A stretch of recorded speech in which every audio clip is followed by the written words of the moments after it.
to make this video. I've been in law enforcement for 10 years, and I'm speaking to my peers, other fellow officers, people in any kind of law enforcement position.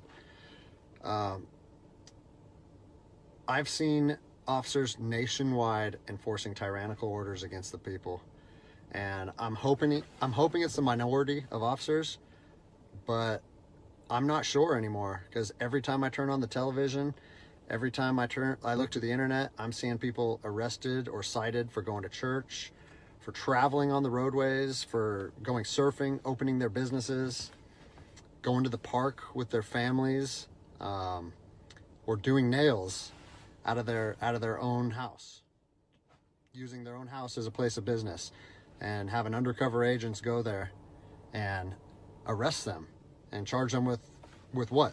With a crime? I don't know what crime people are committing by doing nails in their own house, but we're seeing this more and more and more, and we need to start looking at ourselves as officers and thinking, is what I'm doing right? Now, I want to remind you that regardless of where you stand on the coronavirus, we don't have the authority to do those things to people just because a mayor or a governor tells you otherwise. I don't care if it's your sergeant or your chief of police. We don't get to violate people's constitutional rights because somebody in our chain of command tells us otherwise. It's not how this country works. Those are de facto arrests. You know, we're violating people's rights and taking money from them, or even worse, arresting them and depriving them of their freedom when they are exercising their constitutional rights. So let's talk about that. Let's read something right here off of the Declaration of Independence. All men are created equal. Among these, we have the right to life, liberty, and the pursuit of happiness. That to secure these rights, governments are instituted among men, deriving their power from the consent of the governed, meaning our power and any government official's power is derived from the people. Okay? We don't hold power over our citizens. It's contradictory to everything that our country stands for. And this is what I'm seeing. First Amendment rights, telling people they can't go to church, freedom of religion. Okay? Telling people they can't protest, freedom of assembly. Fourth Amendment violations, illegal traffic stops to check for papers. What are you, the Gestapo? Is this 1930s Nazi Germany? You don't get to stop people unless you have reasonable suspicion or probable cause that they have committed a crime. And I know people that have personally been stopped saying, we want to see papers showing that you're essential. David 2, copy a phone call. That is not how our job works, okay? What really has been pissing me off lately is the fact that these officers that are going out here and enforcing these tyrannical orders. When you ask a cop, why do you want to be a cop, or why are you being a cop, or why are you working narcotics, their answer always is, I want to help people and I don't want drugs to get into the hands of the kids. That's all bull crap. They're out here doing this because of the adrenaline rush. They would become addicted to that adrenaline and need more and more and more and more of it. That's why we have to elevate ourselves to more dangerous things to get that rush of adrenaline. When you first break out of the academy, writing a simple traffic ticket, your hand shakes and you get that adrenaline rush. Well, after 500 times writing tickets, it's no longer a big deal to you. So the next thing, you need disturbance calls to get that same adrenaline rush. Then you need fights. Then you need car chases.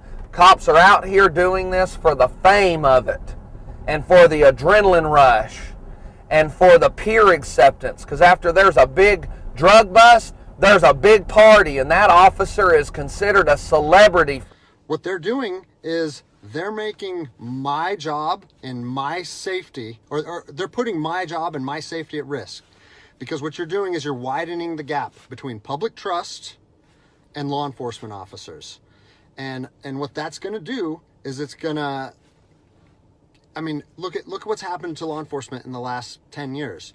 Less and less public trust, and more often than not, that is a result of isolated incidents that get blown out of proportion.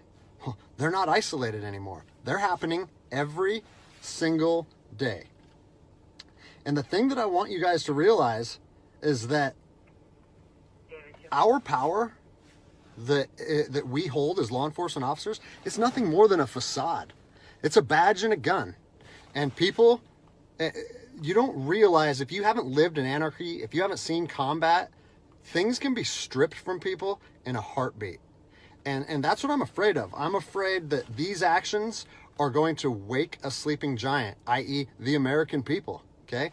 They are going to be put in a position where they won't have their rights trampled anymore. And us as law enforcement officers, we'll have our ability to enforce the law stripped from us in about 10 minutes, okay? I think what is going to happen if this continues is we're going to see bloodshed in the streets, okay? I don't want to see bloodshed in the streets on either side of this coin. I don't want to see fellow officers get injured or killed, and I certainly don't want to see citizens get injured or killed.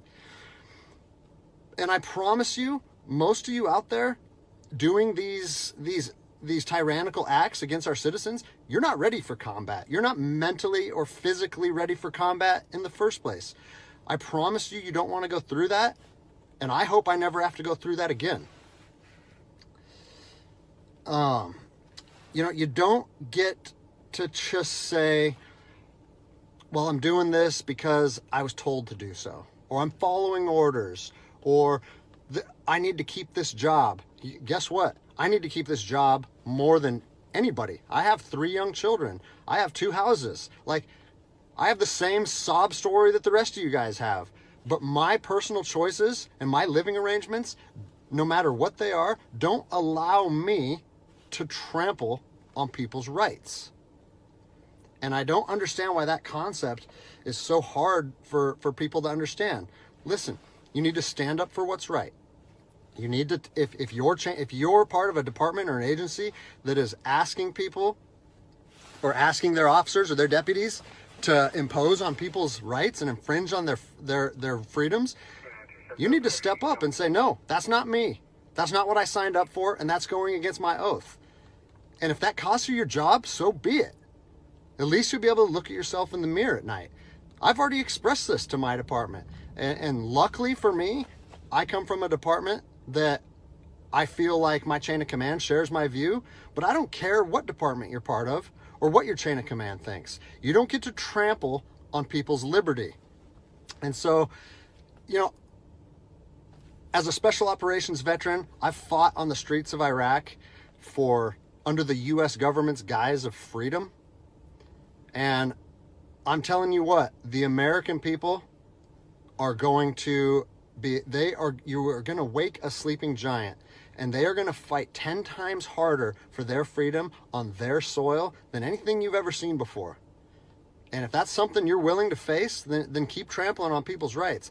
But I promise you, the American spirit of defiance is going to rise again, and it's going to be a big problem for our country. So I'll leave you with this, something that I learned as an E-nothing in the Army. No matter what situation you're put in, if you look inside yourself and ask yourself one question, am I doing the right thing? You ask yourself that, you know the answer. And no amount of money or no order or law or anything should be able to make you go against doing the right thing. So I'm imploring officers to look inside themselves and ask themselves, is this what I want to be doing to my citizens? And I think the answer is clear. And if we all stand up together, guess what? It'll be a non-issue, no factor, because people and law enforcement will be united like we should be.